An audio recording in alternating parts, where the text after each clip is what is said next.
crab and shrimp spinach dip. Let's get it. All right, guys, first things first, we're gonna go ahead and get some water boiling. AB's helping me out with that. Always add a little bit of salt, about a teaspoon or so of salt to the water. All right. We're gonna boil our spinach, basically blanch the spinach for about 60 to 90 seconds. And then we're gonna pull it out of that boiling water and shock it in some ice cold water. That's gonna help maintain that nice bright green color for the spinach, make your spinach dip look nice and pretty. You figure, look, the bottom has been on there just for a minute. Look at the color right there. I'm liking that. So look, this is just to preserve the color, the way we're gonna do it when we shock it, correct? Right, yep. All right. All right, so look, it's been about a minute and a half.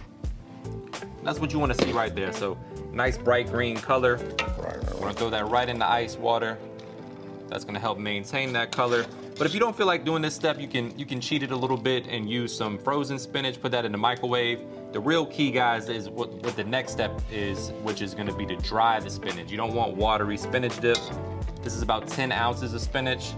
You know, it cooks down, shrinkage is real with the spinach. If you have a cheesecloth at home, you can use that to dry the spinach as well.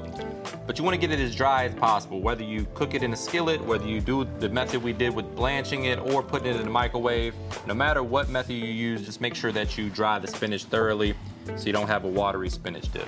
So I just hit it like this first. You know what I mean? You can see it, look.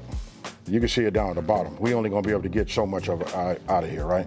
So I'm gonna probably take this out here. I'm gonna drain that. But the point is, like you said, we wanna get this as dry as possible. You know what I mean? That'll do it. But you can see, look, it's not even bleeding no more. If I hit it like this and I squeeze it, look, this right here is dry. And this is what you want. Okay, so look, I'm not gonna bore everybody. You guys know what thirds is. If you don't, look, I'm gonna just keep it real simple. We just wanna divide it into 3.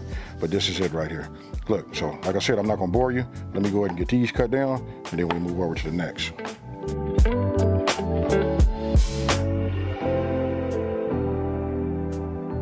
You know what I mean? So look, now I'm just gonna go ahead and season. Now, if you guys don't have this seasoning right here, you can use whatever seasoning you like. You can use Creole Kick, but this right here, I'm telling you, this right here is the only way I know how to make it. Then come the shrimp. Oh yeah, there we go. All right, so the key here is to not overcook the shrimp too bad. So we're gonna go ahead and pull this out with a slotted spoon. You can see there's plenty of fond at the bottom of the skillet. Tons of flavor that's going into this dip. Just scoop this out. Thank you, sir. So now we're going in with our diced onion. So look, I got you back on the medium now. Perfect. All right. I'm going in with some garlic. You want to use that, or you want something smaller? It'll work. Okay. Now here I have about a teaspoon of Better Than Bouillon chicken base going in. That's just gonna amplify the flavor quite a bit, adds a lot of depth of flavor. If you haven't tried that yet, you can find that in the chicken broth aisle at your local grocery store. So now I'm going in with the flour. This is gonna make our roux. So we got the flour in there, we got some butter.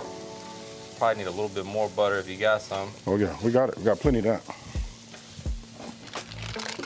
There we go. All right, so at this point, we've gone ahead and softened up the onions. We got all the brown bits off the bottom. I'm going in with a splash of chicken broth. That's gonna help release all the rest of the fond off the bottom. And then we'll go in with our half and half or heavy cream. You can use either one. Hey, while you're doing that, man, I just want to say this part right here. What you see down on the bottom of there, listen, that's truly the flavor. That's the difference between going to a home, you know, like one of them restaurants is like in your neighborhood. When they cook like this is more so like how Granny made it. You know what I mean? You'll notice that it started to thicken up a little bit. It started to thicken up nice, right? And at this point, I'm gonna go ahead and add in this room temperature cream cheese. Okay, I'll get this So at this point, I'm gonna go ahead and kill the heat and allow the residual heat to melt the cream cheese. We're gonna add a little bit of them red pepper flakes. I know you're not a big fan of spice, just a pinch of those. There we go. And then I'm gonna start coming in here with the mozzarella cheese. All right. And just let that residual heat melt the cheese. A lot of people will add the cheese when it's piping hot, and you run the risk of the sauce starting to separate and you'll get the fat kind of pooling at the top.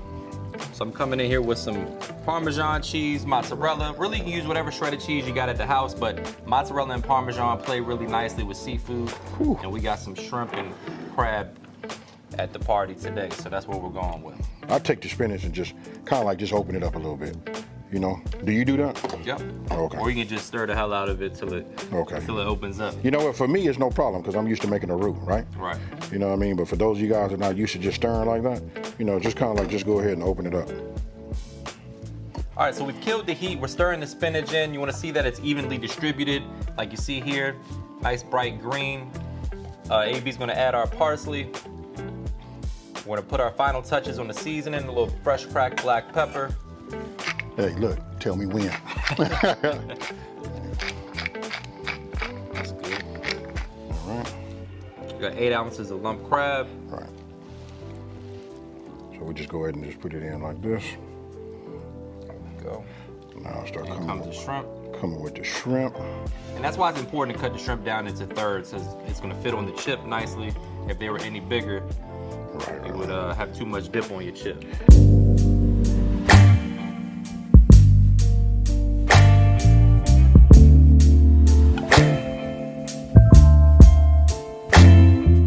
And then we're gonna add a little bit more cheese, because why the hell not? Right on top. My type of dish. Brown, bubbly, and beautiful when it comes out the oven. A little parsley garnish. You can use crackers, tortilla chips, whatever floats your boat. All right, so we're gonna bring this out of the oven. I like to put it under the broiler for about 2 or 3 minutes just to brown it up. You wanna let it cool for about 10 minutes before you dig into it. And AB is masterfully garnishing this with a little fresh chopped parsley.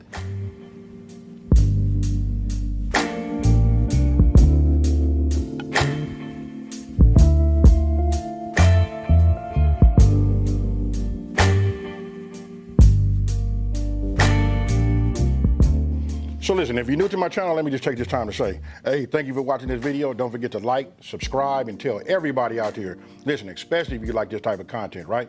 Listen, there's a channel out here that's simplifying these recipes and taking the mystery out of cooking. I can't keep smiling, keep laughing, keep from laughing, because I'm thinking about this right here, bro. If it wasn't so hot, I'd have walked away with it already. Hey, you know what? I usually pick up something and I say I'm out. Peace. Hey, but I'm going to go ahead and just do it like this. Hey, we out. Peace.